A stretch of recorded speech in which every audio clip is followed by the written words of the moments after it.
The afternoon sun cast long shadows across John Miller's farmland as 5 police cruisers kicked up dust along his driveway. Through his kitchen window, he watched them approach with the same calculated patience that had kept him alive through countless missions. His weathered hands, now stained with soil instead of battle grime, remained steady as he set down his coffee mug. The approaching officers had no idea that the simple farmer they were about to arrest had once commanded the military's most lethal special operations unit. As they drew their weapons, confident in their superiority over what they assumed was just another rural nobody, Miller's mind was already racing through scenarios they couldn't imagine. They would soon learn that some mistakes can't be undone and some men can't be caged. Before we jump back in, tell us where you're tuning in from. And if this story touches you, make sure you're subscribed because tomorrow I've saved something extra special for you. 3 years of tending to his 20 acres had given John Miller's hands a different kind of strength. Gone were the calluses from rifle grips and tactical gear, replaced by the honest wear of plow handles and fence posts. Each morning he rose before dawn, a habit ingrained from decades of military discipline, though now his wake-up call came from roosters rather than drill sergeants. The small town of Cedar Grove had welcomed him without asking too many questions. To them, he was just another veteran seeking peace in the countryside. Old Mrs. Henderson at the general store made sure to save him the day-old bread for his chickens. Tom at the hardware store never questioned why Miller insisted on industrial-grade locks and security systems for a simple farmhouse. The farm itself was nothing special at first glance. A modest 2-story house painted a fading white, a red, barn that needed new shingles, and fields of corn and soybeans that stretched toward the tree line. But like everything in Miller's life, appearances were deceiving. The barn's reinforced doors could withstand a battering ram. The seemingly random placement of trees and fence posts provided perfect lines of sight across the property. Old habits died hard. He'd chosen this place carefully 3 years ago, when the nightmares of his last mission still woke him in cold sweats. Cedar Grove was far enough from any major city to avoid unwanted attention, but close enough to 3 different airports if he ever needed to move quickly. The property's gentle slopes and strategic placement gave him clear visibility of any approach. Some days, working the land almost made him forget the weight of command, the lives lost under his watch, the classified missions that would never see the light of day, almost. But then a car would backfire in town, and his hand would instinctively reach for a weapon that wasn't there. Or a helicopter would pass overhead, and he'd find himself automatically noting its direction, speed, and model. The locals had their theories about him, of course. Small towns ran on gossip like cars ran on gas. Some said he was running from a broken marriage. Others whispered about PTSD, treating him with the gentle caution reserved for wounded animals. None of them suspected that the quiet farmer who donated fresh vegetables to the local food bank had once commanded the most elite special operations unit in military history. Only Sarah, the veterinarian who helped with his livestock, came close to seeing behind the facade. She'd served as a medic in Afghanistan and recognized the way he moved, the way his eyes constantly scanned his surroundings. But she never pried, and he appreciated that. Their friendship was built on mutual understanding. In comfortable silences, Miller had thought he'd found his peace here. The rhythms of farming aligned with his need for order and discipline. The physical labor helped quiet the restless energy that had driven him through 20 years of special operations. He'd even started to think about expanding the farm, maybe adding a greenhouse for winter vegetables. But as he watched those police cruisers approach his driveway, he knew his peaceful facade was about to shatter. He recognized the lead car belonged to Chief Rogers, a man whose swagger and arbitrary authority had always rubbed Miller the wrong way. Whatever was coming, it wasn't a friendly visit. And despite the tranquility he'd built here, a small, Part of him had been waiting for this moment, preparing for it, knowing that the world he'd left behind had a way of finding him. The memories never truly faded. They just lay dormant, like landmines buried beneath the surface of Miller's consciousness. 23 years in Delta Force, 15 of them as commander, had left invisible scars deeper than the physical ones that marked his body. Each scar told a story he could never share, each mission a weight he carried alone. The farm hadn't been a random choice. He'd selected it using the same methodical planning that had made him legendary within the Special Operations community. The property's elevation offered natural surveillance advantages. The old copper mine tunnels running beneath the northern section provided emergency escape routes.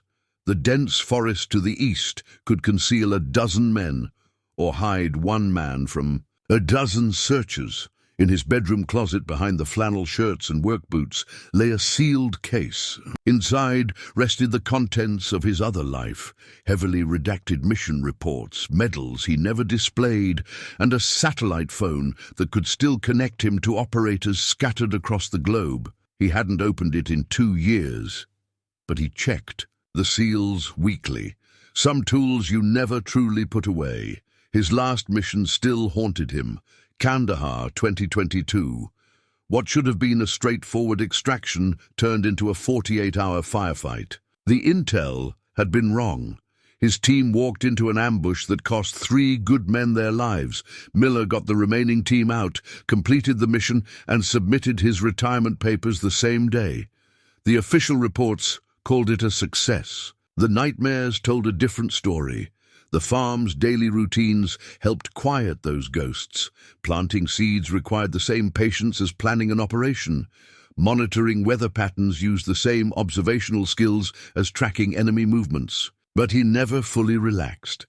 The irrigation pipes in his fields could be converted to improvised devices if needed. The farming tools in his barn were arranged for quick access, and not all of them were meant for agriculture.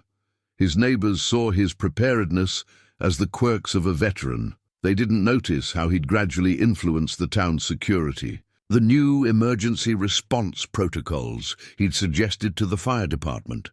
The upgrades to the school's security system he'd happened to mention to the board. Small changes that could save lives if the wrong kind of trouble ever found its way to Cedar Grove. Sarah, the vet, had once asked him why he chose this particular farm. He'd told her about the soil quality, the good drainage, the favorable market access. He hadn't mentioned the 3 different routes to the interstate, each one carefully mapped and timed, or the cache of supplies buried beneath the old oak tree in the north field, or the fact that he'd memorized the flight schedules of every private airstrip within 100 miles. The training never left you. Even now, as he maintained his farm, he kept to the disciplines that had kept him alive in the world's deadliest places. Never sit with his back to a door. Always have a secondary exit plan. Keep communication devices charged and accessible. His morning coffee was enjoyed from a position that gave him clear views of both the main road and the back acreage. The hidden security system he'd installed would have impressed his old tactical team. Cameras disguised as birdhouses, motion, sensors that looked like garden lights, a satellite uplink masked as a weather station. He'd integrated it all so seamlessly that even the local kids who occasionally cut across his property had no idea they were traversing one of the most sophisticated surveillance zones in the state. But it wasn't paranoia that drove these preparations. It was experience. 23 years of seeing how quickly situations could turn deadly had taught him the value of readiness. The peaceful rhythms of farm life hadn't dulled his instincts.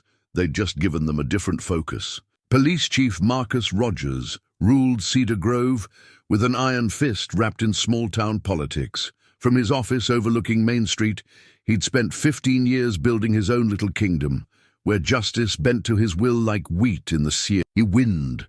His department had a reputation, the kind that made honest cops request transfers and kept internal affairs busy filing reports that somehow never led anywhere. The chief's latest obsession was John Miller. Something about the farmer set off his finely tuned instincts for potential threats to his authority. Miller didn't kowtow like the other locals, didn't attend the department's fundraising barbecues, didn't offer the expected discounts on his produce to the police force. Worse still, people respected Miller, came to him for advice, trusted him in a way they'd never trusted the police. "What did you dig up on our friendly farmer?" Rogers asked Officer Pete Davidson, his most reliable. "Yes, man."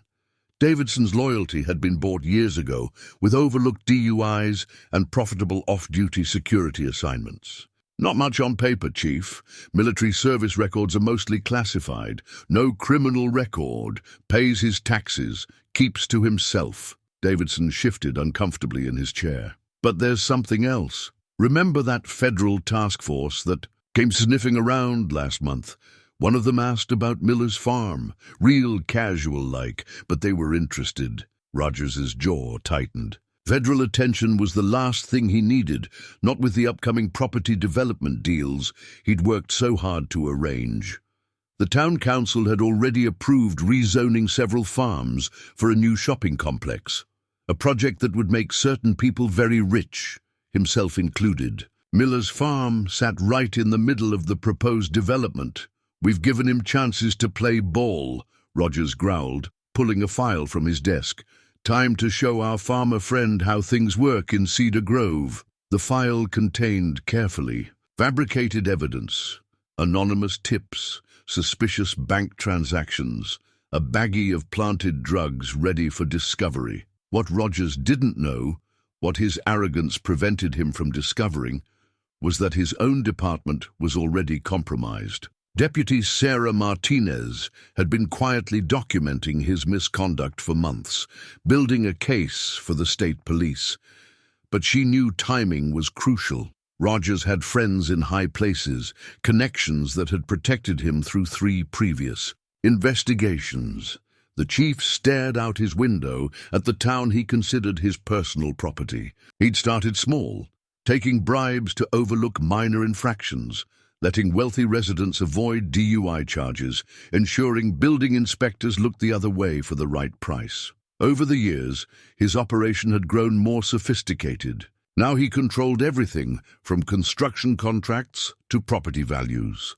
Miller's farm was just the latest obstacle to be removed. Rogers had already arranged for the evidence to be planted, the warrant to be signed by a cooperative judge, and the local media to run the story exactly as he wrote it. It was a playbook he'd perfected over years of corrupt leadership. "Get the team ready," Rogers ordered Davidson. "We move on Miller's farm today, and make sure everyone understands. We do this by the book. I want everything documented, every I dotted, every T crossed. When we're done, John Miller will just be another criminal who tried to resist arrest." As Davidson left to rally the troops, Rogers allowed himself a satisfied smile. By sundown, Miller would be in jail, his reputation in tatters. The farm would be seized as evidence, then quietly sold to the development company. Just another day's work in Cedar Grove.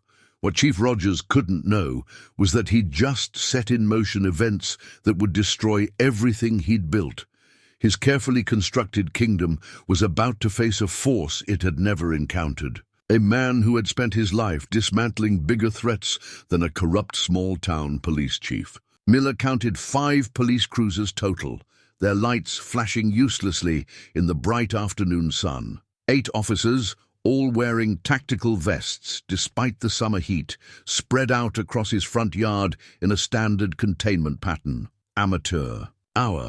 They'd left the eastern approach completely exposed, and their positions made them vulnerable to crossfire from their own people. Chief Rogers emerged from the lead vehicle, bullhorn in hand, theatrical as always. "John Miller, this is Chief Rogers. We have a warrant for your arrest. Come out with your hands where we can see them." Miller took one last sip of his coffee, noting how the officers' fingers twitched near their weapons. Their stance betrayed their nervousness. They were expecting resistance. Interesting. He set his mug in the sink, straightened his flannel shirt, and walked calmly to his front door. "Keep your hands visible," Rogers barked as Miller stepped onto his porch. "You're under arrest for drug trafficking, money laundering, and conspiracy to distribute narcotics." A slight tightening around Miller's eyes was the only indication that the charges surprised him. Drug trafficking, a convenient crime, easy to plant evidence, hard to disprove, guaranteed to turn the community against him.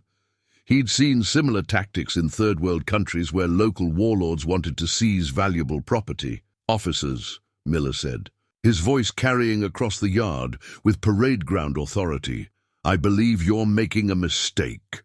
He kept his hands clearly visible, though every instinct screamed to take control of the situation. Not yet. Sometimes the best way to understand your enemy was to let them show their hand. 2 officers approached with handcuffs, while others trained their weapons on him. Miller noticed Deputy Martinez among them, her face a mask of professional detachment. But he caught her subtle headshake, a warning or an apology, he wasn't sure which. "The only mistake," Rogers sneered, approaching once Miller was cuffed, "was thinking you could operate your little business in my town without consequences." He nodded to Davidson, who headed toward the barn. "Search everything. I want this." Place turned inside out. As they led him to a patrol car, Miller observed everything with cold precision. The warrant in Rogers' hand, Judge Harrison's signature, of course. The specific officers chosen for the raid, all known to be in Rogers's pocket, the local news van conveniently arriving just in time to catch his arrest. Every detail pointed to a carefully orchestrated takedown. They patted him down with extra thoroughness, their hands shaking slightly as they encountered his solid frame. Miller remained silent, already mapping out the web of corruption he'd need to unravel. The handcuffs were too tight, deliberately so, but he'd worn worse. His mind was already 3 moves ahead, calculating angles, assessing resources, identifying potential allies and enemies. "Found it, Chief." Davidson's voice rang out from the barn, right on schedule.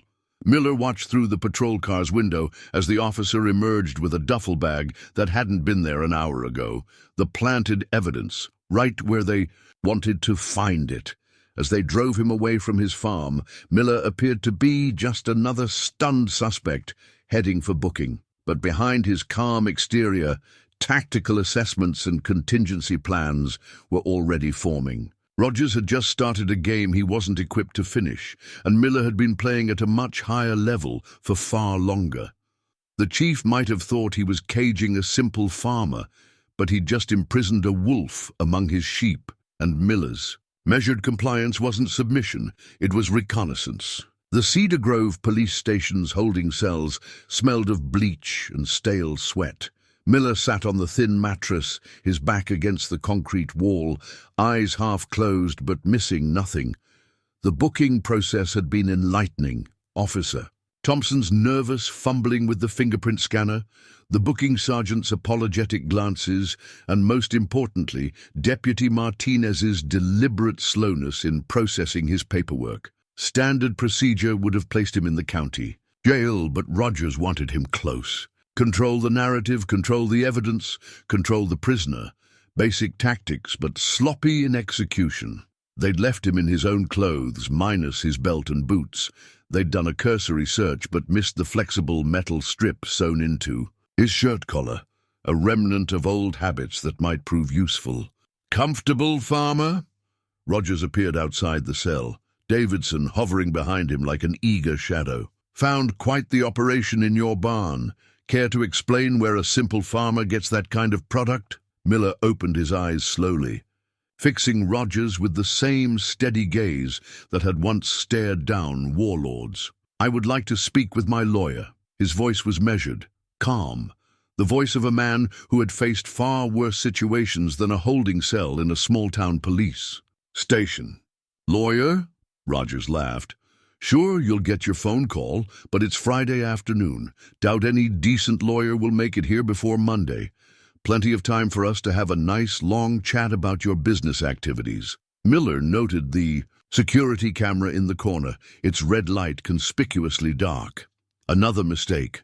Rogers was creating gaps in the official record, presumably to cover any persuasive techniques he might employ. But gaps worked both ways.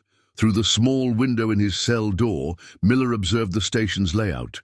2 exits, both camera-covered. Evidence room down the hall to the left, where they'd stored the planted drugs. 3 officers on duty, 2 more due at shift change in 4 hours. The holding cell's lock was standard issue, the kind that could be opened with a firm hit to the right spot, if it came to that. A young officer brought him water in a paper cup. The kid's hands shook slightly as he passed it through the food. Slot. Miller recognized him from town. Officer Brian Chen, fresh out of the academy, still unsure about his place in Rogers' corrupt hierarchy. "Thank you, Officer Chen," Miller said quietly, using the young man's name deliberately. The officer started, then hurried away. Another piece of information gathered. The junior officers weren't fully committed to Rogers' scheme. As the afternoon wore on, Miller maintained his silence, watching the station's rhythms. Martinez passed by twice, her patrol route taking her unnecessarily close to the holding cells. The second time, she dropped a paperclip while checking her notebook. It skittered under his cell door, coming to rest in a corner. Not an accident. Miller didn't move toward it. That would come later, after dark, when the cameras would have trouble picking up small movements. Instead, he continued his patient observation, building a mental map of the station's operations. The gaps between patrols, the blind spots in security, the interpersonal dynamics between officers, everything was intelligence to be processed and filed away. Rogers made 2 more appearances, each time trying to provoke a response. Miller met each attempt with the same calm request for a lawyer. He could see the frustration building behind the chief's facade of control. Good. Angry people made mistakes, and Miller was laying the groundwork to exploit every single one. The courthouse of Cedar Grove stood as a monument to small-town justice, its worn marble steps leading to a future Miller already knew was compromised. His court-appointed lawyer, James Patterson, shuffled through papers with nervous energy, avoiding eye contact. The man had already given up, and the hearing hadn't even started. "Mr. Miller," Patterson whispered, his voice carrying the weight of defeat, "they have substantial evidence. The drugs found in your barn, suspicious bank transactions, witness statements. Chief Rogers has built a solid case. If you plead guilty now, we might get a reduced sentence." Miller studied the lawyer's face, reading between the lines. Patterson's slightly rumpled suit and the fading bruise near his collar told their own story. Someone had gotten to him, probably with a mixture of threats and promises. The system was more thoroughly corrupted than Miller had initially assessed. Judge Harrison entered the courtroom, his robes immaculate, but his conscience clearly checked at the door. Miller recognized the type. He'd seen similar figures in every corrupt regime he'd helped dismantle, men who justified their actions through layers of self-deception and rationalization. "Your Honor," the prosecutor began, her voice crisp with rehearsed conviction, "the state has overwhelming evidence that the defendant, John Miller, has been using his farm as a front for a sophisticated drug trafficking operation. We request denial of bail, given the severity of the charges and the defendant's military background." Miller noticed Deputy Martinez at the back of the courtroom, ostensibly providing security. Her slight headshake confirmed what he already knew. The evidence logs she'd shown him through careful sleight of hand during transport had been altered. The chain of custody was corrupt, but proving it through legal channels would be impossible. "Your Honor," Patterson stood, his defense as weak as his resolve. "My client has no prior criminal record. He's a respected member of the community, a farmer, Judge Harrison interrupted, "who has been poisoning our community. Bail denied. The defendant will remain in custody until trial." Miller watched Rogers trying to suppress a smirk from his position near the prosecutor's table. The chief's victory celebration was premature. 23 years of combat operations had taught Miller that the official channels were sometimes the least effective path to justice. As the bailiff led him back toward the holding cell, Miller caught fragments of conversations that painted a larger picture. The mayor discussing property development with Rogers in hushed tones, a county commissioner making barely veiled threats to a local reporter. The corruption wasn't isolated. It was systemic. Back in his cell, Miller began mental preparations for what would come next. He'd given the system its chance, followed procedure, played by their rules. Now it was time to shift strategies. The skills he'd kept dormant for 3 years would be needed again. Through his cell window, he watched Rogers holding an impromptu press conference on the courthouse steps. The chief's carefully crafted narrative was already spreading through. The local media, the successful bust of a drug operation, the takedown of a dangerous criminal hiding behind a farmer's facade. What Rogers didn't realize was that he'd just triggered a response he couldn't handle. Miller had commanded operations that toppled governments, dismantled terrorist networks, and eliminated threats that never made the history books. A corrupt small-town police chief and his network of bought officials were simply a different type of target. Miller closed his eyes, accessing mental files he hadn't touched in years, contact protocols, asset locations, contingency plans, all still sharp, all still ready. He'd tried to leave that world behind, tried to find peace in the simple life, but if they wanted the Delta Force commander instead of the farmer, he'd oblige them. The paperclip Deputy Martinez had dropped proved more valuable than Rogers' entire evidence file. In the dead of night, Miller worked methodically at his cell's payphone, the tiny metal strip making quick work of the lock that restricted outgoing calls. His fingers moved with practiced precision as he dialed a number he'd memorized years ago. 3 rings, then silence. Miller spoke first, his voice barely a whisper. Sierra Echo 719. Authentication. Broken arrow. A pause, then. The wheat fields need tending. Thousands of miles away, in a private security firm's office in Virginia, former Delta Force operator Marcus "Ghost" Thompson sat up straighter. He hadn't heard that code in 3 years. Understood, Commander. What kind of fertilizer are we looking? At local variety, small garden, deep roots, need a soil analysis team. Miller's coded message was clear. Corrupt local officials, entrenched system, requires surveillance and intelligence. Copy that. The usual team? Ghost was already accessing encrypted files, sending silent alerts to specific individuals across the country. Affirmative. Full spectrum. Garden party in 48. Miller kept his voice steady, knowing the cameras couldn't pick up his words at this distance and angle. The response was immediate. Weather forecast looks clear. The gardeners will be ready. Within an hour of Miller's call, a carefully orchestrated machine hummed to life. In Seattle, a cyber specialist known only as Pixel began dismantling Cedar Grove's digital security. In Miami, demolitions expert Ray Boom Boom Rodriguez booked a flight under one of his cover identities. Outside Chicago, sniper Sarah Angel Chen packed specialized equipment into an innocuous photography case. They were the ghosts of Delta Force, operators who'd survived the most dangerous missions in modern warfare. Now they worked in private security, corporate consulting, or other fields that kept their skills sharp. But they'd never forgotten their commander. Miller made 2 more calls that night, each precisely timed between the guards' rounds. 1 to a numbered account in the Cayman Islands, emergency funds for operations that couldn't have official sanction. Another to a warehouse in Tennessee where certain equipment had been stored against future need. Deputy Martinez found a note in her locker the next morning, written in a hand that would leave no traces.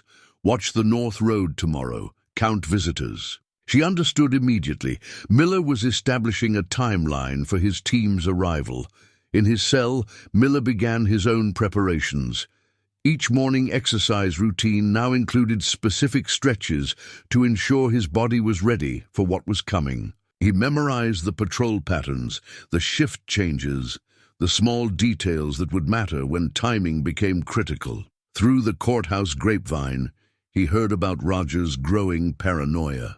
The chief had doubled the guard detail, installed new security cameras, and was running background checks on everyone who'd entered the county in the past week. But he was looking in the wrong places. Miller's team didn't leave paper trails. Ghosts. Text to a burned phone in Sarah the vet's office was brief.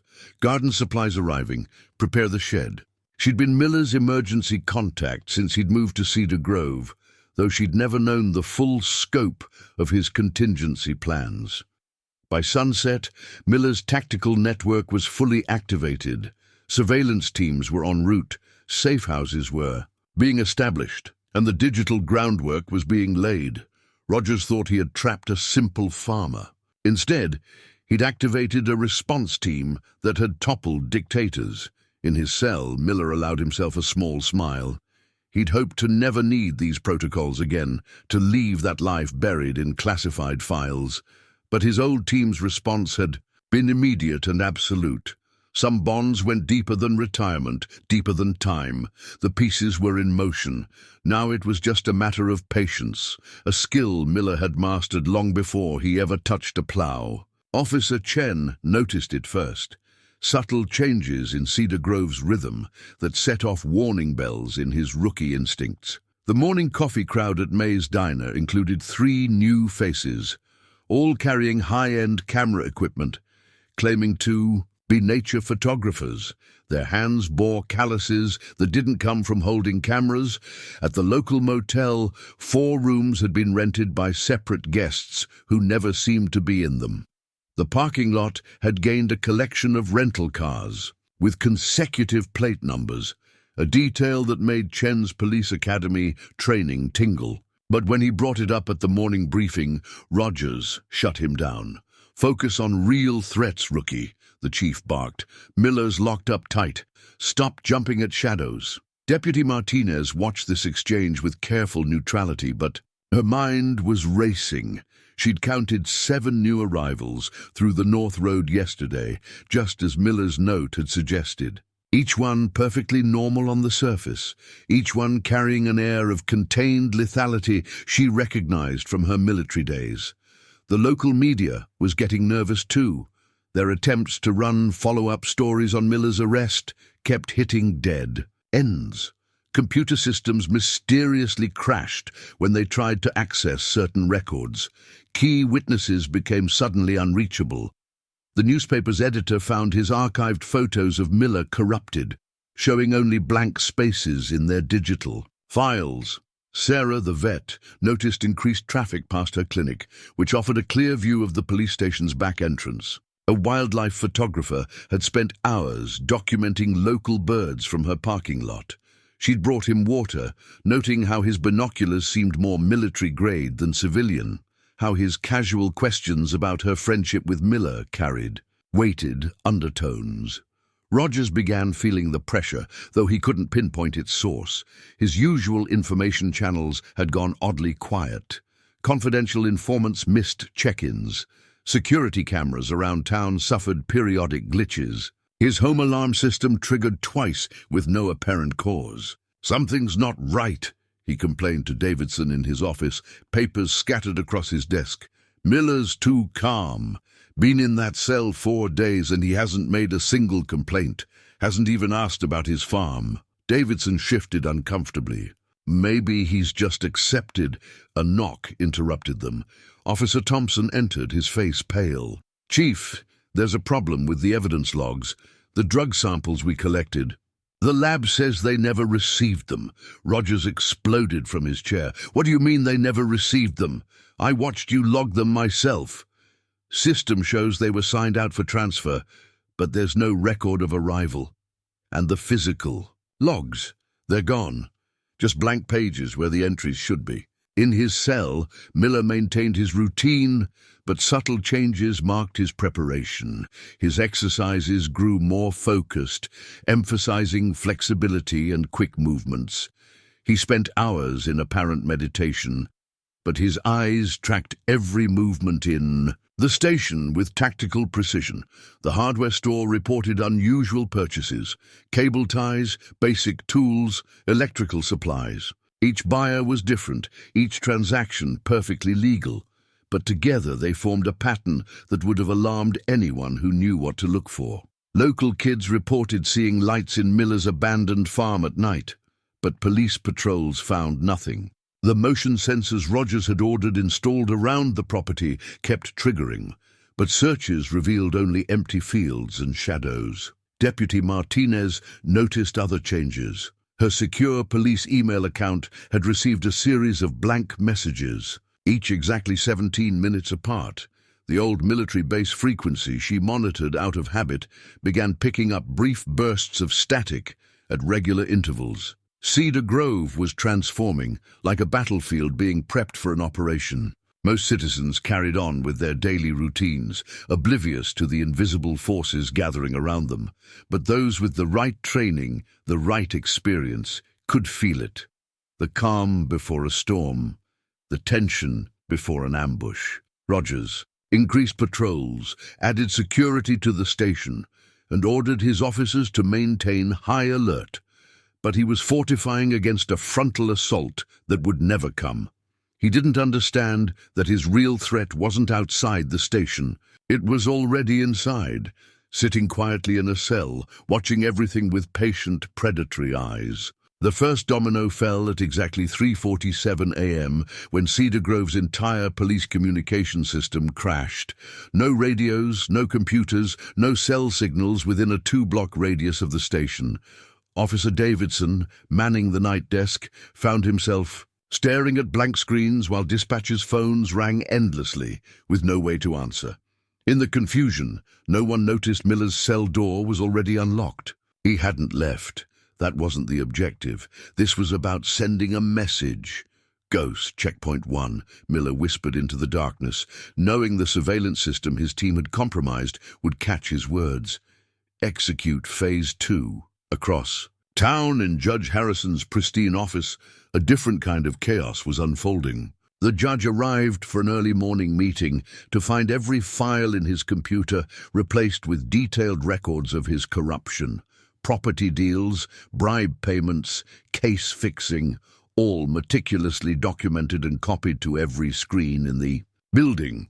The courthouse security cameras caught his panic as he frantically tried to delete files that kept reappearing. Sarah Chen, positioned in an abandoned office building with a clear view of the courthouse, watched through her scope as the judge made 3 frantic phone calls. "Angel to command. Target 1 is responding as predicted, moving to secondary positions." By dawn, Cedar Grove was buzzing with activity. Anonymous emails had reached every local news outlet containing fragments of evidence about Rogers' corruption. Not enough to prove anything, but more than enough to raise questions that couldn't be easily dismissed. Rogers stormed into the station, his face purple with rage. "Who's responsible for this?" he shouted, waving printouts of news inquiries. "How did they get this information?" Miller sat calmly on his bunk, watching the chief's meltdown with the patient eyes of a predator. When Rogers turned to him, Miller simply smiled, a small, knowing expression that turned the chief's rage into something closer to fear. "You!" Rogers snarled, approaching the cell. "Somehow, you're behind this." "Chief," Miller replied quietly, his voice carrying easily in the now silent station, "I'm just a simple farmer, locked in your cell under your watch just like you wanted." But Rogers wasn't listening. He was staring at his phone, where text messages were arriving from blocked numbers. Each one contained a different piece of his corrupt empire: accounts, dates, names. His personal files, which he'd thought securely hidden, were being dissected and exposed. Outside, Pixel's cyber assault continued. Police databases began showing discrepancies. Evidence logs contradicted each other.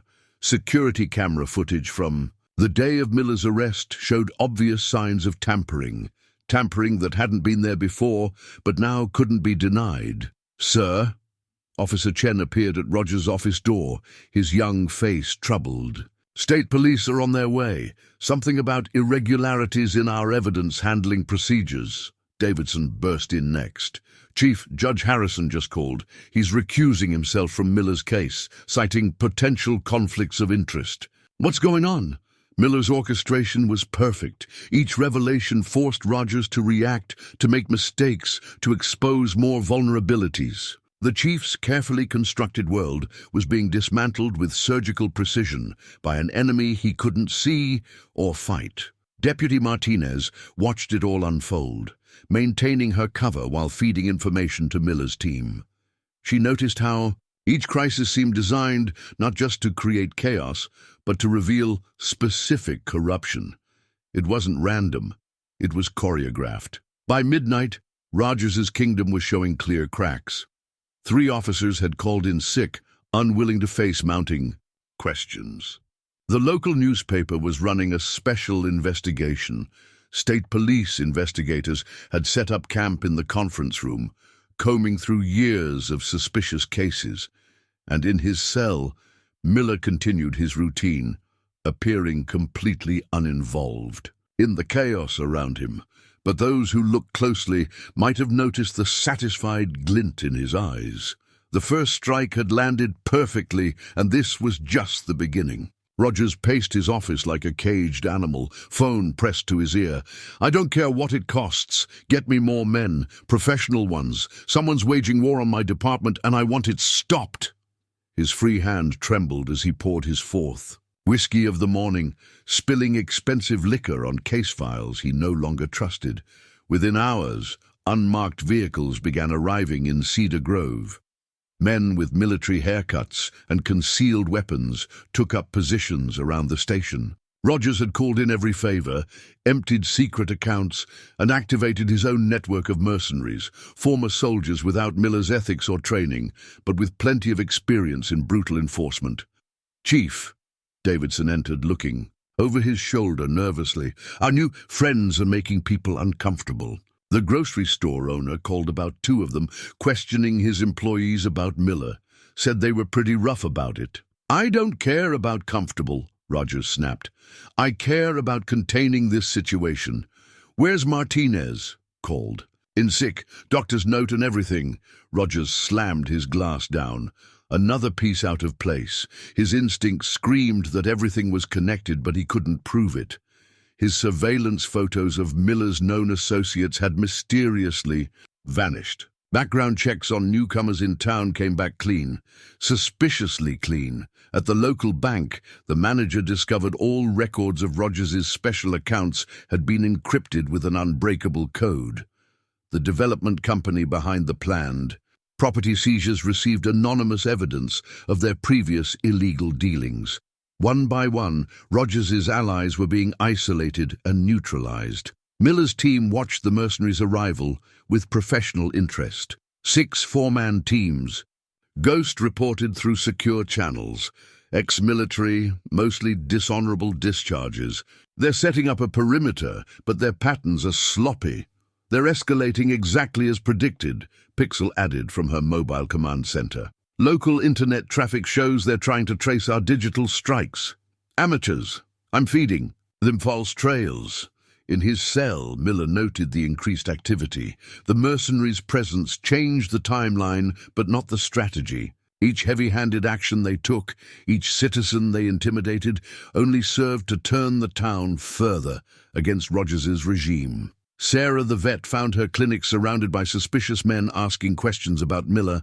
Her military training helped her maintain a calm facade as she treated their presence as an opportunity, feeding them subtle misinformation while documenting their intimidation tactics. The local media, initially cowed by the show of force, found their courage bolstered by anonymous sources and encrypted evidence. Headlines began questioning the sudden appearance of armed men in their peaceful town. Photos of mercenaries harassing citizens circulated on social media. "They're getting desperate," Deputy Martinez texted from her secure location, where she was coordinating with state police investigators. Rogers ordered them to search Miller's farm again. They tore the place apart. What they didn't know was that every aggressive action was being recorded, documented, and added to the growing case against them. Miller's hidden security systems captured their illegal search. Their attempts to plant more evidence were photographed from multiple angles. Every threat they made was recorded and archived. Rogers' mercenaries projected strength, but they were really a sign of his weakness. Each show of force drove another nail into the coffin of his authority. Citizens who had long suspected corruption now saw it walking their streets in broad daylight. Officer Chen, watching from his patrol car, observed the subtle war unfolding around him. The mercenaries thought they were hunting ghosts, but they were the ones being hunted. Every move they made was anticipated. Every strategy countered before it fully developed. In the gathering darkness, Cedar Grove held its breath. Rogers's escalation had turned the town into an operational theater, exactly as Miller had planned. The pieces were in place, the enemy was committed, and the next phase could begin. Sarah's veterinary clinic closed early that day, a hastily written sign citing emergency repairs. By sunset, the building had transformed into a covert operations center. Ghost slipped in through the back entrance, followed by 4 shadows that moved with lethal grace. Miller's former Delta Force team finally assembled in person. "Quite the homecoming," Sarah commented, watching them set up encrypted communications equipment in her examination room. Her own military bearing had returned naturally, the veterinarian facade falling away to reveal the combat medic beneath. "Timelines accelerated," Ghost replied, spreading satellite photos across an examination table. "Rogers, bringing in muscle, changed the playing field. We go tonight." His fingers traced routes through Cedar Grove's streets, marking observation points they'd established over the past week. Angel, her sniper's eyes already mapping lines of sight through the clinic's windows, pulled up thermal imaging on a laptop. Rogers' mercenaries are running 4-hour patrol rotations, sloppy protocols, minimal communication security. They're focused on show of force, not actual tactical effectiveness. Pixel, surrounded by screens displaying every digital feed in Cedar Grove, looked up from her work. "Police communications are compromised. I can loop their cameras, corrupt their recordings, or feed them any reality we choose. But Rogers is getting paranoid. He's starting to use runners for sensitive messages." "Good," came a new voice. Deputy Martinez entered through the clinic's side door, still in uniform. "Let him get paranoid. State police are ready to move. On my signal, but they need ironclad evidence. Everything we have is circumstantial." Ray Boom Boom Rodriguez grinned as he unpacked specialized equipment. "The best evidence is always the kind they provide themselves. When people get scared, they make mistakes, big ones." The team worked with practiced efficiency, each member falling into roles honed through years of classified operations. Maps were marked, equipment was checked, and contingencies were planned. This wasn't just a rescue mission. It was the dismantling of a corrupt system that had terrorized Cedar Grove for too long. Officer Chen arrived next, his young face showing both fear and determination. "Chief's calling in everyone for a midnight shift. They're planning something big." "We know," Ghost replied, showing him an intercepted text message. "Rogers is planning to transfer Miller to a more secure facility tonight. Off the books, no witnesses." "That's a death sentence," Martinez said quietly. "It's an opportunity," Angel corrected, checking her rifle's scope. "They'll have to move him. Moving means exposure. Exposure means vulnerability. The clinic's back. Room became a staging area. Weapons were cleaned, communications were tested, and positions were assigned. Sarah's knowledge of the town's back roads and shortcuts proved invaluable as they planned their response to every possible scenario. Local allies began filtering in as darkness fell. The newspaper editor who'd been threatened into silence, the bank manager who'd witnessed years of suspicious transactions, small business owners who'd paid protection money, each brought another piece of evidence, another witness to corruption. Miller. "Chose this town carefully," Ghost explained to Martinez. Small enough to control, but big enough to matter. Rogers went after him because he thought Miller was a soft target. Instead, he handed us the perfect opportunity to clean house. Through it all, their encrypted line to Miller's cell remained open. His voice, calm and measured, guided their preparations. Even in custody, he remained their commander, turning his own arrest into the catalyst for Cedar Grove's liberation. As midnight approached, the team moved into position. Angel disappeared into her sniper's nest overlooking the station. Pixel's devices tapped into every camera and computer within range. The others melted into the shadows, becoming part of Cedar Grove's darkness. The stage was set. Rogers's men were about to learn the difference between hired muscle and a real military operation, between thugs with guns and Delta Force operators on a mission. But most importantly, they were about to learn why you don't cage a man like John Miller. Pixel's voice crackled through the secure channel at exactly midnight. "Commander, you need to see this." Her fingers flew across keyboards as she broke through the final encryption on Rogers's private server. The farm seizure, the development. In Project, it was never about local corruption. You were the target all along. On her screens, documents began surfacing that painted a disturbing picture. Rogers wasn't just a corrupt small-town police chief. He was a pawn in a much larger game. The development company behind Cedar Grove's property seizures was a shell corporation, owned by a name Miller hadn't heard in 5 years. Victor Kozlov. Kozlov. Miller's voice was ice-cold through the comlink. Should have known he'd find me eventually. Ghost's sharp intake of breath was audible. The arms dealer from the Kandahar operation? The one that got away? The one that cost us 3 good men, Miller confirmed. The mission that made me retire. Seems he's been looking for revenge. Pixel pulled up more files, connecting the dots. Kozlov had traced Miller to Cedar Grove 2 years ago. Instead of direct confrontation, he'd chosen a more insidious approach. The corrupt development project, the bought officials, the false charges, all orchestrated to destroy Miller's new life and ultimately eliminate him without raising suspicions. "Rogers doesn't even know who he's really working for," Martinez observed, scanning the intercepted emails. They used his greed against him, promised him a piece of $1 billion development project. The drug charges were just their way of testing his willingness to frame an innocent man. The evidence was damning. Kozlov's organization had spent years setting up the operation, buying land around Cedar Grove through various front companies, placing corrupt officials in key positions. Miller's farm wasn't just in the way of development. It was the target that the entire scheme had been built around. "There's more," Pixel announced grimly. "Tonight's transfer isn't just a local operation. There's a private security team en route from a nearby airfield. Professional wetwork specialists. They're not here to transfer you, Commander. They're here to make you disappear."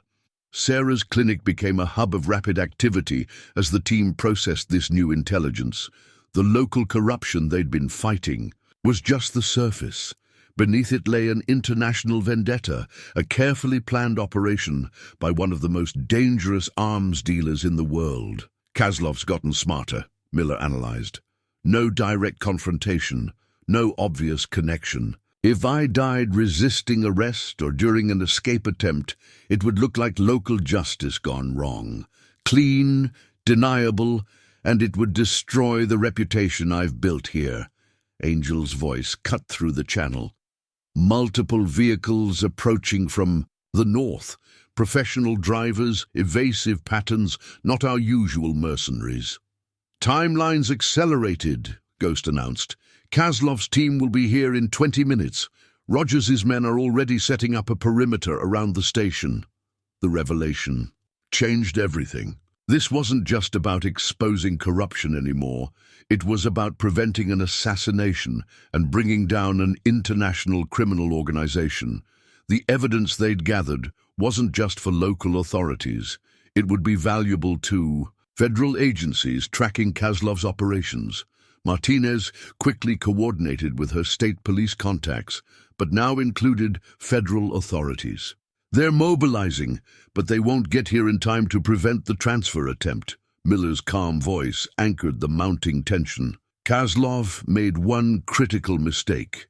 He thought isolating me in a small town would make me vulnerable.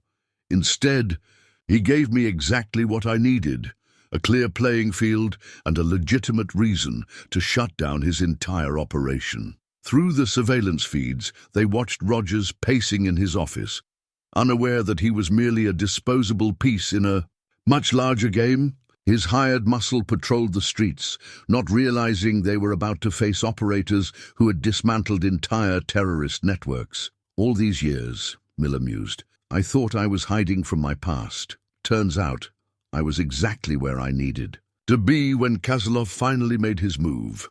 The team's mission had evolved.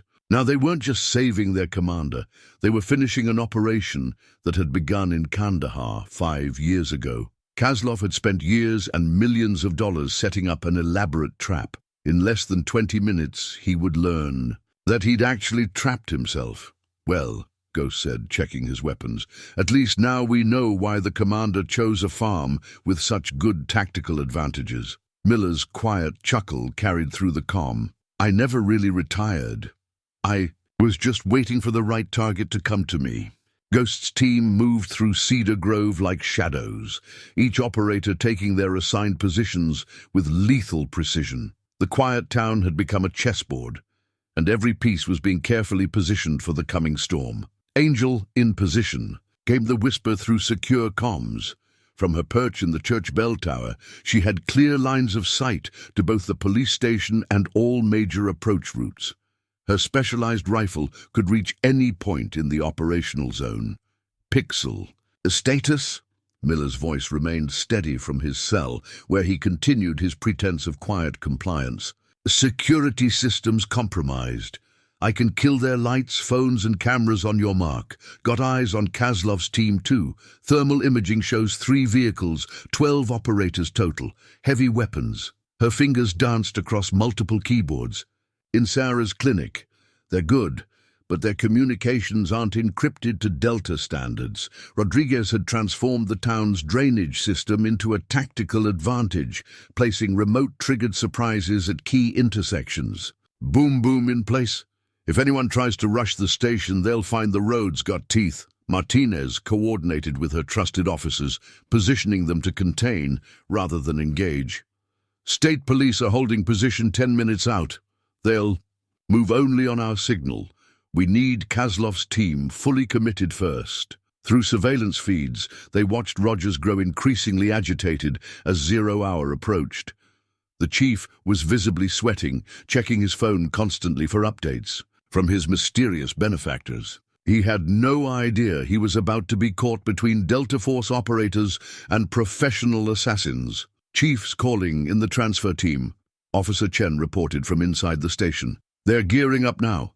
At least 8 of his mercenaries are in the armory. Miller's voice remained calm, almost contemplative. Remember, non-lethal where possible. Rogers' men are criminals, but they're not our primary targets. Kozlov's team is the real threat. They're trained killers who won't hesitate to create collateral damage. Ghost acknowledged while checking his weapon. Copy that. We've got crowd control measures in place. Any civilians still in the hot zone? Negative. Sarah confirmed from her position, coordinating with local allies. We've quietly evacuated everyone within 3 blocks under the guise of a gas leak. Areas clear for operations. The pieces were set. Angel's scope covered the main approaches. Rodriguez's traps would funnel enemy movement into predetermined zones. Pixel's electronic warfare suite would blind and disorient their opponents. Ghost and his team were positioned to strike from multiple angles. Miller tested his cell door one final time, still unlocked, thanks to Martinez's earlier preparation. In minutes, Rogers would send his men to transfer him to the waiting hit. Squad! That moment of movement would be their window of opportunity. Time check! Ghost called out. Kozlov's team? 3 minutes to outer perimeter, Pixel reported. Moving exactly as predicted. These guys are good, but they're arrogant. They think they're hunting a retired operator gone soft. They have no idea they're walking into a Delta Force response scenario. Remember, Miller instructed, this isn't just about me anymore. We need evidence linking everything back to Kozlov. Pixel, you're clear to initiate the financial traces? Already running.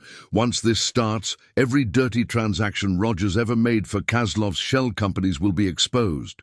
Federal authorities will have a clear money trail. The storm was about to break over Cedar Grove. In the darkness, Angel's finger rested lightly on her trigger. Ghost's team readied their breach points, and Rodriguez made final adjustments to his tactical surprises. Years of bad justice were about to be corrected in one carefully orchestrated operation. 30 seconds, Pixel announced. Kozlov's team is stopping to synchronize their watches. Rogers' men are moving to the cell block. Miller stood in his cell, rolling his shoulders slowly. When he spoke, his voice carried the quiet authority that had led his team through countless successful missions. Let's remind them why Delta Force operators never really retire. Execute on my mark. At precisely 12:15 a.m., Cedar Grove's power grid went dark. The police station's emergency generators kicked in, only to sputter and die as Pixel's specialized viruses corrupted their control systems. In the sudden darkness, Rogers's men fumbled with flashlights while trying to maintain their tactical positions. "They're here," Davidson called out, spotting movement through the station's front windows. Kozlov's hit squad had arrived, their black vehicles positioned with professional precision around the building. Unlike Rogers' mercenaries, they moved with coordinated purpose, their weapons held with the confidence of men who use them regularly. "Control. Multiple targets approaching the north entrance," Angel whispered from her perch. Through her scope, she watched the hit squad deploy. These aren't local muscle. Full tactical gear, synchronized movements, proper spacing. Miller stood calmly in his cell as Rogers burst in, flanked by 4 armed men. "Time for your transfer, Farmer," the chief snarled, trying to mask his nervousness with bravado. "Special facilities waiting. Is that what Kozlov told you?" Miller's quiet words froze Rogers in place. "That's right, Chief. I know who really signs your checks. The question is, do you know what happens to loose ends in his organization?" Before Rogers could respond, the station's radio crackled to life, all channels simultaneously broadcasting Ghost's voice. "Attention all units, this is your only warning. The building is surrounded. Lay down your weapons and surrender. Resist, and you will be dealt with accordingly." Rogers grabbed his radio. "Who the hell is this? This is a secure channel." "This is the voice of your reality check, Chief Rogers," Ghost replied calmly. "Your corrupt little kingdom ends tonight. Kozlov's assassins outside won't save you. They'll only make your prison sentence longer." The hit squad's leader, monitoring the exchange, immediately recognized the tactical shift. These weren't the actions of local law enforcement. His team had walked into a prepared kill zone. "All units, defensive positions," he barked in accented English. "We've got professional opposition.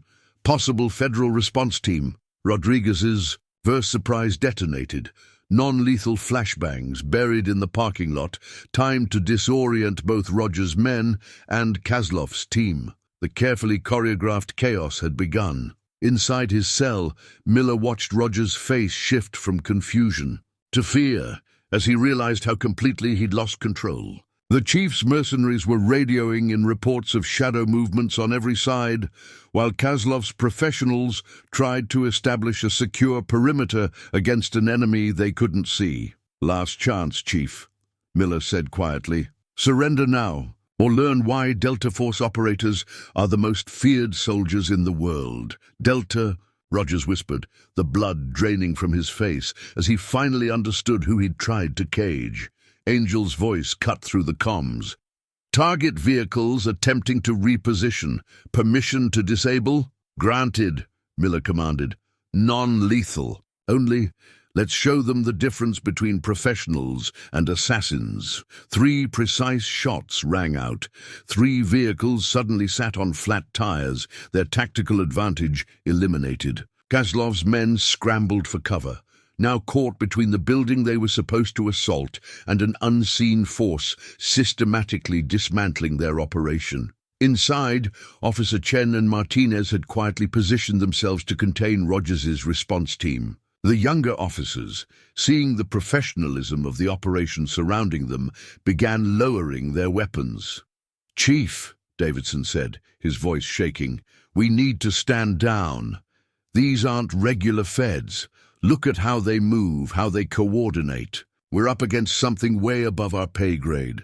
Rogers stood frozen, his world collapsing around him. Through the windows, he could see his mercenaries being systematically disarmed and secured. Kozlov's hit squad was pinned down, unable to advance or retreat, being picked apart by an enemy they never saw coming. The night exploded in controlled bursts of light and sound as Miller's team began their final approach. The siege was about to become a tactical lesson that Cedar Grove would never forget. The moment Rogers' men unlocked Miller's cell was the moment they lost whatever advantage they thought they had. His movement was liquid lightning, one instant standing calmly, the next disarming two guards with mechanical precision. No wasted motion, no hesitation, just the pure economy of violence that marked a Delta Force operator. "Ghost, executing Phase 3, Miller spoke calmly into the comm unit he'd palmed from the first guard. "Time to demonstrate proper room-clearing procedures." Outside, Kozlov's hit squad was learning the difference between being elite mercenaries and facing actual Delta Force operators. Ghost's team moved like smoke through the darkness, each man exactly where they needed to be. 3 of Kozlov's men were already zip-tied and secured before their teammates realized what was happening. "Contact rear!" the hit squad leader shouted, spinning to face a threat that had already moved. Angel's suppressors kept her location hidden as she systematically disabled their weapons with surgical shots. One by one, their rifles sparked and became useless as 7.62mm rounds found precisely the right spots. Inside the station, Miller moved with fluid purpose. Rogers tried to run, but found himself face down before he registered the movement. "Stay," Miller commanded, his voice carrying the weight of countless battlefield orders. The chief froze instinctively. "Martinez, status," Miller called out while securing Rogers. "West Wing cleared," she reported. "Chen's helping secure the surrendered." Officers.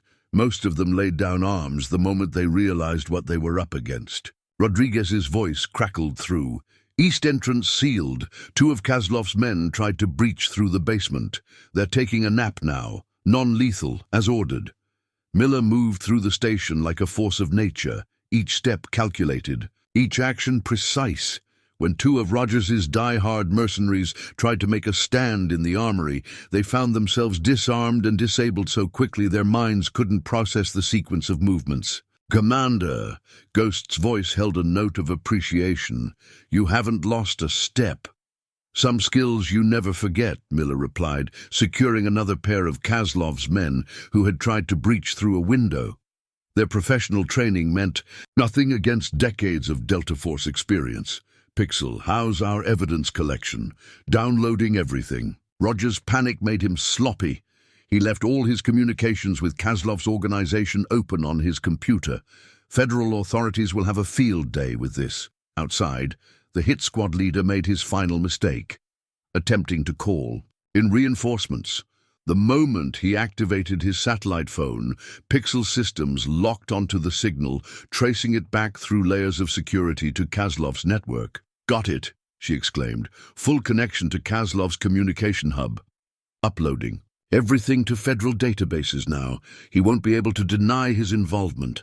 Angel's voice cut through. 2 targets breaking cover, heading east. They're making a run for it." "Let them," Miller commanded. "Rodriguez?"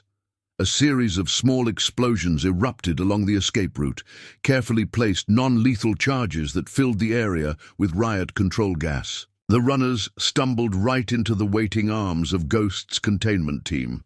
In less than 15 minutes, it was over. Rogers's mercenaries were secured, most having surrendered once they realized what they were facing. Kozlov's professional hit squad, for all their training and equipment, had been systematically taken apart by superior operators. Miller stood in the station's main office, looking down at Rogers, who was babbling about lawyers and rights. "Chief," he said quietly, "I don't think Kaslov's lawyers will be helping you. In fact, I suspect your former employer is about to have significant legal troubles of his own." The night lit up with approaching emergency lights as state police and federal authorities finally arrived, just as planned. They found a textbook scene, all suspects secured, evidence preserved, and the situation completely under control. Ghost appeared at Miller's side, his team having finished their sweep. "Just like old times, Commander, though I think this was cleaner than Kandahar." "Better intel this time," Miller replied with a slight smile, "and we had home field advantage." Dawn was breaking over Cedar Grove as federal agents swarmed the police station. Rogers sat handcuffed in his own interrogation room, watching his kingdom crumble through the one-way glass. On the other side, Miller stood with the FBI's special, Agent Harrison, methodically laying out the extent of the corruption. "Everything's documented," Miller explained, handing over a secure drive. "Money trails linking Rogers to Kaslov's shell companies, evidence tampering, falsified warrants, years of systematic corruption." The chief was so focused on maintaining his local power, he never realized he was just a pawn in an international criminal enterprise.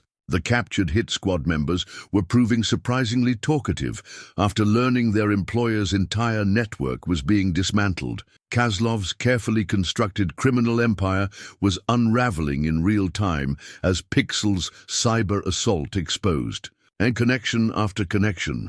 "Your team did more in one night than our task force accomplished in 3 years, Agent Harrison admitted, watching Rogers through the glass.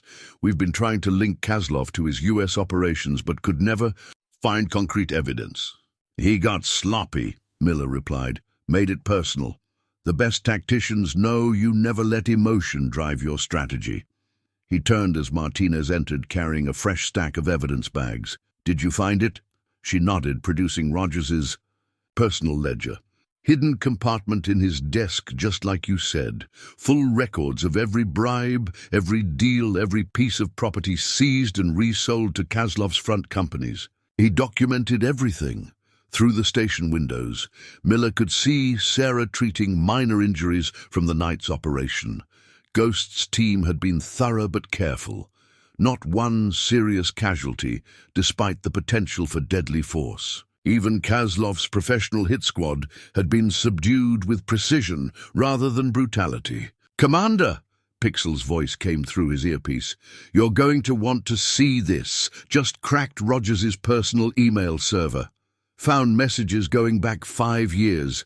Kaslov's organization has been placing corrupt officials in small towns across 3 states. Cedar Grove wasn't the first target, just the one where they finally made a mistake. Rogers finally broke when confronted with the evidence. His confession spilled out in a torrent of self-preservation, each word further cementing the case against both him and Kaslov. The chief's allegations of ignorance about the assassination plot fell apart under questioning. He'd known exactly what would happen during the transfer. Officer Chen stood watch as federal agents led the last of Rogers's corrupt officers away. The young cop's face showed both disappointment in his former colleagues and determination to help rebuild the department the right way. "What happens now?" Martinez asked, watching the cleanup operation unfold. "Now," Miller said, "Cedar Grove gets a fresh start. The federal investigation will root out any remaining corruption, the seized properties will be returned to their rightful owners, and the town can heal." Ghost appeared at Miller's shoulder, his team already packed and ready to disappear. "Kaslov won't take this lying down. Once he realizes his operation is compromised, let him come," Miller replied calmly. "He'll find I'm not the only one who chose this town for its tactical advantages. Cedar Grove is under new management." As if to emphasize his point, state police cars were already setting up a temporary command post. The town would have proper law enforcement support during its transition, ensuring no power vacuum could be exploited. Agent Harrison returned with a satisfied look. "Just got word from DC. Coordinated raids are starting at all of Kaslov's identified holdings. His entire US network is being rolled up as we speak. Your team's evidence gave us everything we needed. Miller nodded, watching the sun rise over his adopted home. The farm would need attention after the police search, but that could wait. For now, justice was being served, and Cedar Grove was seeing its first honest dawn in years. 3 weeks after the night that changed Cedar Grove forever, John Miller stood in his cornfield, checking the damage from Rogers's stage searches. The crops had suffered, but like the town itself, they would recover. Nature, like justice, had its own way of healing. The morning paper lay on his porch, headlines still following the expanding investigation. Kaslov's arrest in Monaco. The growing list of corrupted officials being exposed across multiple states. Rogers's guilty plea, trading information for considerations that wouldn't really matter given the length of his sentence. Sarah's truck kicked up dust as she drove down his lane, bringing medical supplies for his livestock.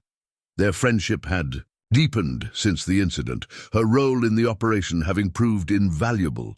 She no longer had to hide her military background, and he no longer had to pretend he was just a simple farmer. Town council meeting went well, she reported, helping him with feed bags. Martinez is acting chief until the state completes their review. Jen's been promoted to detective. Seems he has a real talent for investigative work. Miller nodded, surveying his property. The tactical advantages he'd chosen it for were still there, but now they felt more like protection than preparation. His team had dispersed back to their various covers, but he knew they'd return if ever needed. Some bonds went beyond brotherhood. The farmhouse bore fresh paint where the search teams had damaged it. Local volunteers had helped with repairs, their way of apologizing for believing the lies about him. Miller had accepted their help gracefully, understanding that community, like trust, had to be rebuilt one board at a time. His secure phone buzzed. Ghost checking in. Kaslov's remaining associates had been quietly discouraged from any thoughts of retaliation. The message had been delivered with the same precision that marked everything Delta Force did. Miller's peaceful retirement would remain peaceful. You know, Sarah said, watching him check the fence line with the same thoroughness he'd once used to secure military positions. Most people would move after something like this, find somewhere new to start over. Miller ran his hand along the weathered wood. This is home, he replied simply. Sometimes the best way to find peace isn't to run from your past, but to make peace with it. Cedar Grove needed saving. Now it just needs protecting. In town, life was returning to normal, though normal had a different meaning now. The police department was being rebuilt with strict oversight. The corrupt judge had been replaced. The development project had been exposed and stopped. The land returned to its rightful owners. Deputy Martinez, now Chief Martinez, had asked Miller to help train her new officers. He'd agreed, seeing it as another way to serve.